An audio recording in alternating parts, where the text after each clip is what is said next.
Merhabalar, Yelizce Tarifler Yemek kanalıma ve yeni tarifime hepiniz hoş geldiniz güzel arkadaşlarım. Bugün sizlerle yapımı oldukça kolay, gerçekten yormayacak ama lezzetine de doyamayacağınız pratik mantılar hazırlayacağız. Tek tek kapatmanıza hiç gerek yok. Bu tarife mutlaka bir şans verin. Püf noktaları için sonuna kadar izlemeye dikkat edin lütfen. Gerçekten o kadar kolay ve lezzetli oldu ki sizi daha fazla bekletmeden hemen tarifime geçmek istiyorum. Gerekli malzemelerimizle başlıyoruz. Bir adet yumurtamız var. Bir ölçü yaptım arkadaşlar. Siz isterseniz iki ölçüde yapabilirsiniz. Yarım çay bardağı suyum var. Bir tatlı kaşığı tuzum var arkadaşlar. İlk olarak hamurumuzu yoğurmakla başlıyoruz. Hamurumuzu dinlendirmemiz gerekecek çünkü. Toplamda 2 su bardağı un kullandım arkadaşlarım ama unu kontrollü ekledim. Çünkü unun markasına ve kıvamına göre miktarı mutlaka hamurun kıvamını değiştirecektir. O yüzden kontrollü eklemekte her zaman fayda var. Bunu her tarifimde sizlere bahsediyorum, söylüyorum. Hamur yoğurma makinamda yoğurduğum için ve malzeme az olduğu için birazcık zorlandım. Elimde yoğursaydım böyle olmayacaktı. Kenarda unlar fazlaca kaldığı için böyle spatula ile toparlamak durumunda kaldım. Siz elinizle yoğurursanız hiç böyle sıkıntılar yaşamayacaksınız ama mutfak şefinde yoğurmak isteyen arkadaşlarım için de bu aşamaları göstermek durumundaydım. Gördüğünüz gibi güzel bir şekilde hamurumu yoğurma işlemine devam ediyorum. İsterseniz 2 ölçü yapabilirsiniz, 3 ölçü yapabilirsiniz. Eğer kalabalık bir aileyseniz mutlaka farklı ölçülerde değerlendirmenizi tavsiye ederim. Hamurumu yoğurttuktan sonra güzelce şöyle bir kıvamına bakıyorum. Sert bir hamur olmuş mu olmamış mı diye. Onu eklemesi yapıyorum. Kullanmış olduğum bütün malzemeleri açıklamalar kısmına detaylı bir şekilde yazıyor olacağım. Oradan da bakarak faydalanabilirsiniz arkadaşlar. Çok aşırı sert bir hamur yoğurmadım açıkçası.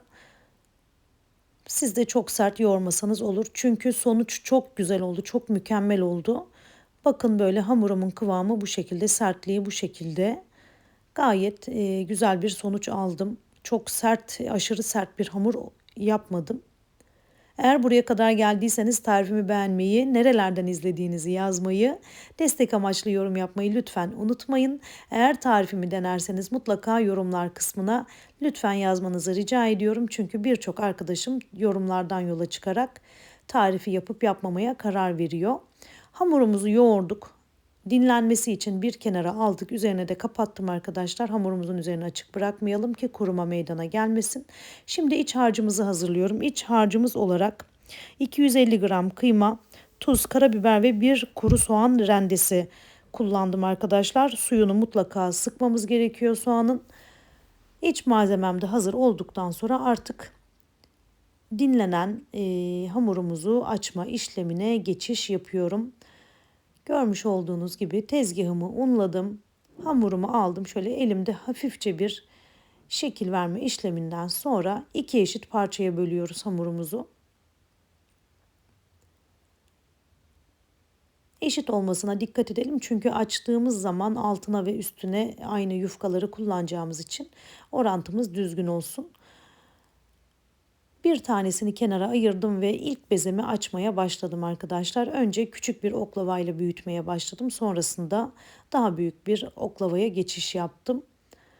Unumuzla güzelce hamurumuzu unlayalım ve unladıkça daha rahat açılacaktır. Yani un lütfen kısmayın. Yufkanız da birbirine yapışır eğer fazlaca un koymazsanız. O yüzden un aşamasına mutlaka dikkat edin. Bu alüminyum oklavalar da gerçekten o kadar kullanışlı oluyorlar ki eğer evinizde yoksa mutlaka tedarik etmenizi tavsiye ederim. Gayet güzel bir şekilde hamuru tutuyor ve açıyor. Çok böyle ince olmayacak, kalın da olmayacak şekilde yufkamızı böyle bezemizi açıyoruz arkadaşlar. Gördüğünüz gibi hazır. Onu bir kenara aldım. Üzerine de bir havlu örttüm kurumaması için. Diğer bezeme geçtim. İki bezem de hazır olacak arkadaşlar. Ondan sonra iç malzememizi yerleştireceğiz.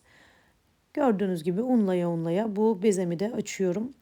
Hangi ülkelerden, şehirlerden izlediğinizi yazarsanız çok mutlu olurum. Nerelerden mutfağıma, evime misafir olduğunuzu yazarsanız çok mutlu olurum. Bu tarifi uzun zamandır telefonumda, hafızasında saklıyordum.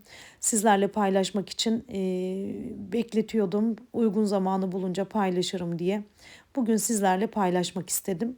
Umarım beğenirsiniz. Umarım size faydası dokunan bir tarif olur.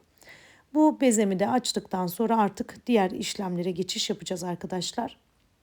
Gerçekten çok kolay bir teknik bu. Tek tek kapatmakla uğraşmayın.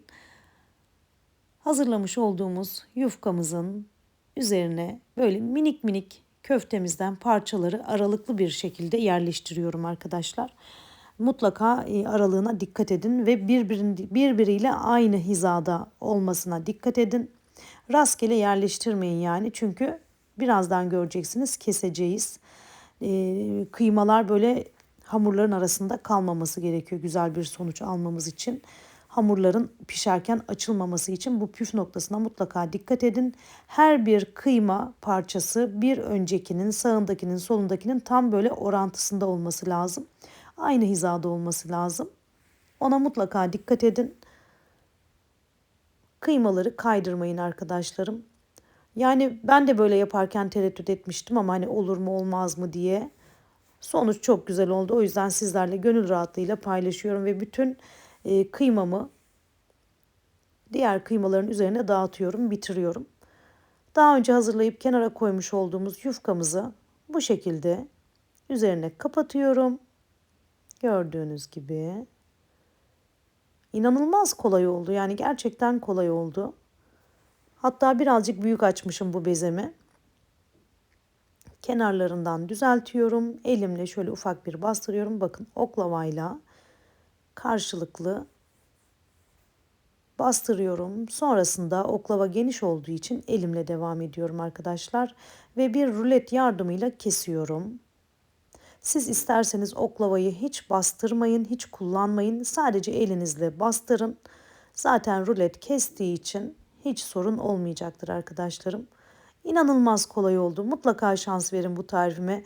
Ve böyle oklavayla bastırdığımda birazcık hamurun arasında kalan kıymalar oldu. Onları bir kontrol ediyorum burada.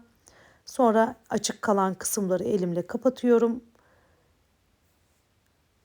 Ve artık pişirme işlemine geçiş yapıyorum. Büyükçe bir tencereye suyumu aldım. Suya tuzumu da ekledim arkadaşlar. Şöyle gördüğünüz gibi artık mantımı suya ekleyip haşlamaya başlıyorum. Hamur kesme kartıyla, aparatıyla mantılarımı tezgahtan aldım. Tek tek almaktansa bu şekilde yapmak çok daha kolay oldu. İsterseniz kıymayı koymadan önce yufkanın altını unlayabilirsiniz. Daha fazla unlayabilirsiniz. Ben tezgahtan alırken bir problem yaşamadım.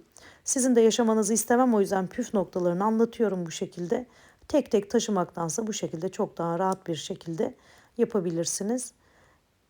Mutlaka deneyin ve dönüşlerinizi mutlaka bekleyeceğim. Gördüğünüz gibi haşlamaya bıraktım. Ev ahalim, ev halkım bayıldı. 2-3 tane açılma oldu arkadaşlar. Yalan söyleyecek değilim. 2-3 tane köftemiz, böyle kıymamız dışarıya çıktı. Ama hiç önemli değil. 2-3 tane normal kapattığımız zaman da, mantıyı normal kapattığımız zamanda da çıkabilir. Mantımızın sarımsaklı yoğurdunu hazırlamıştım. Kenarda bekletiyordum. Haşlanırken yoğurdumu da hazır etmiştim. Haşlanan mantılarımı servis tabağıma bu şekilde aldım. Üzerine yoğurdunu gezdirdim ve onun üzerine kırmızı toz biber yaktım. Onu gezdirdim arkadaşlarım. Bu tarife mutlaka bir şans verin. Evdeki tüm aileniz, tüm sevdikleriniz bayılacaktır. Buraya kadar geldiğiniz için hepinize çok teşekkür ederim güzel arkadaşlarım. Yeni tariflerde görüşmek dileğiyle. Kendinize çok çok iyi bakın. Allah'a emanet olun. Hoşça kalın.